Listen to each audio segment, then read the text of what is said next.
Hello बच्चों, let's read this question. The question says ball of mass 5 kg is dropped from 2 meter height. Then its velocity at the ground is 10 meter per second. Find work done by friction. तो आइए सबसे पहले लिख लेते हैं की concept.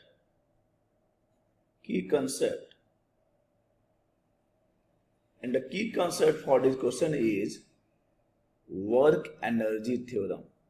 जी हाँ, इस क्वेश्चन को हम सॉल्व करने वाले हैं वर्क एनर्जी थ्योरम से.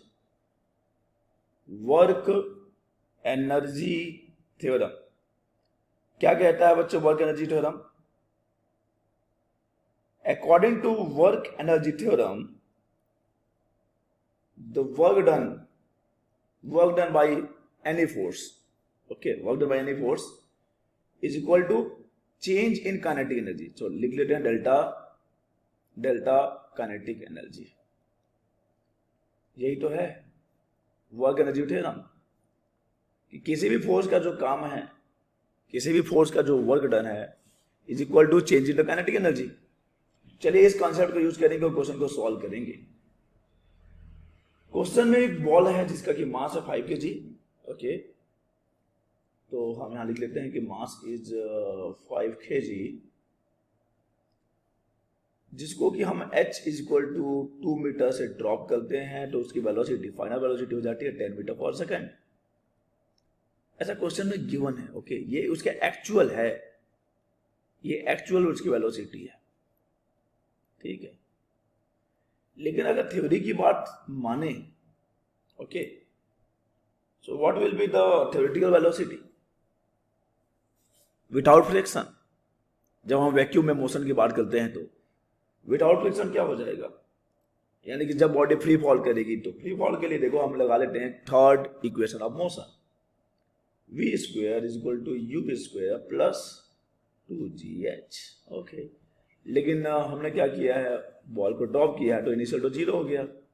2 इंटू जी को 10 ले लेते हैं और हाइट है 2, तो यह आ जाएगा v स्क्वायर आ गया है आपका 40, तो v इक्वल टू आ जाएगा रूट 40, जो कि आपको मिलेगा अगर आप इसका रूट निकालते हैं तो आपको मिल जाएगा 6.32 बच्चे. इसका जो आंसर आ जाएगा वो आ जाएगा 6.32 मीटर पर सेकेंड. 6.32 मीटर पर सेकेंड. देखिए ये जो 10 है इसको आप 9.8 भी ले सकते हैं, क्योंकि क्वेश्चन में कहीं मेंशन नहीं है कि आपको 10 लेना है. तो एक काम करो, इसको आप 10 लेके बना लो, सॉरी मतलब 9.8 लेके बना लो. जब आप इसको 9.8 लोगे ना, मैंने दोनों ही मेथड आपको समझाया, जब इसको आप 9.8 लेंगे तो ये जो मल्टीप्लीकेशन आएगा वो आ जाएगा 39.2 के आसपास, 39.2. और जब आप 39.2 के रूट की बात करोगे, 39.2 के रूट की बात करोगे तो आपको 6.26 के आसपास मिलेगा. ठीक है, तो ये तब की बात है जब हम g को कितना ले रहे हैं बच्चे, जब हम g ले रहे हैं 9.8 मीटर पर सेकेंड स्क्वायर. ओके, तो क्वेश्चन में कहीं भी दिया नहीं था ना कि आपको 10 लेना है या 9.8 लेना है, तो आप कुछ भी ले सकते हैं. तो हम सही के साथ जाएंगे क्योंकि 9.8 लेते हैं. चलिए, तो हमने यहां पे निकाल लिया हमने. अच्छा, ये जो v निकालना है ये थ्योरेटिकल वेलोसिटी है. अब दोनों को कंपेयर कर लेते हैं बच्चे. हम यहां देख सकते हैं कि जो एक्चुअल वेलोसिटी है,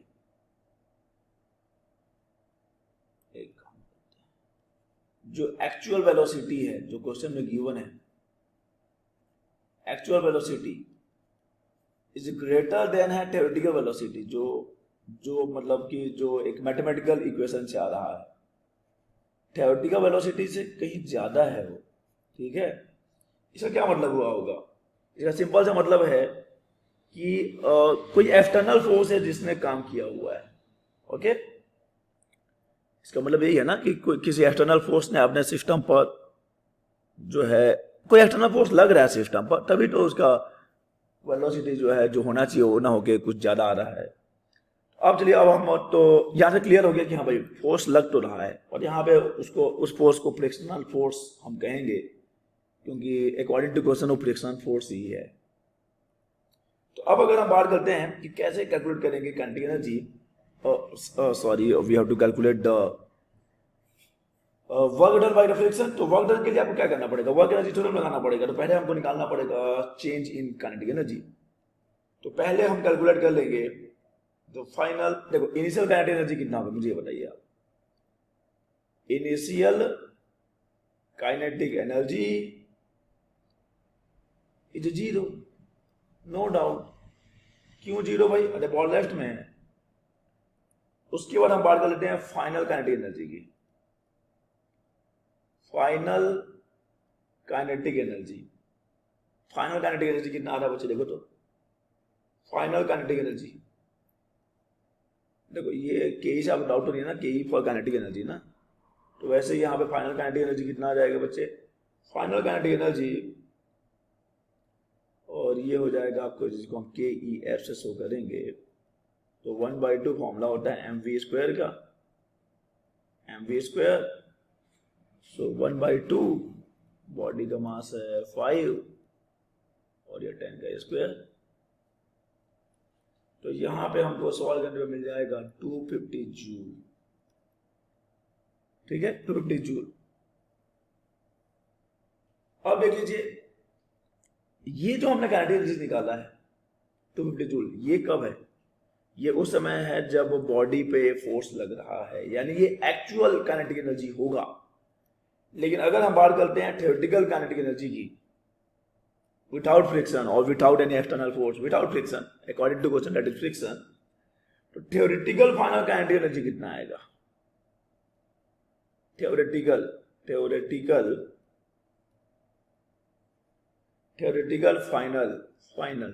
final kinetic energy, theoretical final kinetic energy without friction बच्चे, विदाउट फ्रिक्शन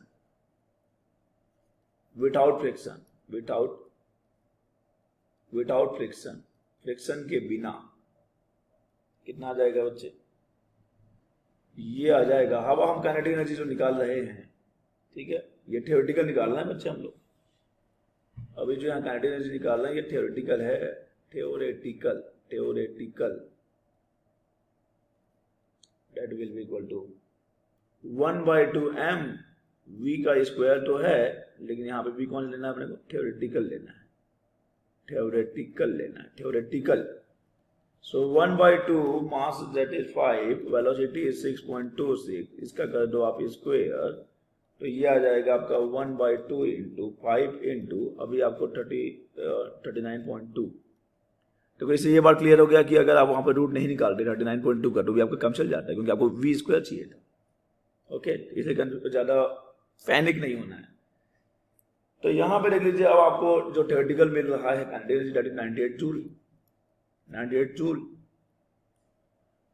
98 जूल बच्चे। अब यहां पे फ्रिक्शन ने कितना काम किया निकाल लीजिए, work done by the friction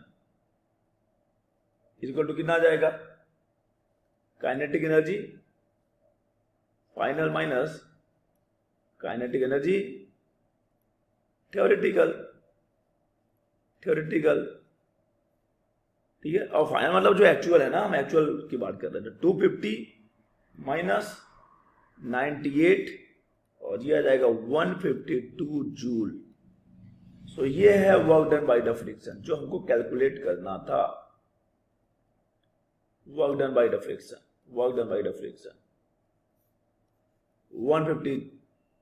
152 joule आया आंसर। तो इस क्वेश्चन का हमारा आंसर आया है work done by the friction is 152 joule.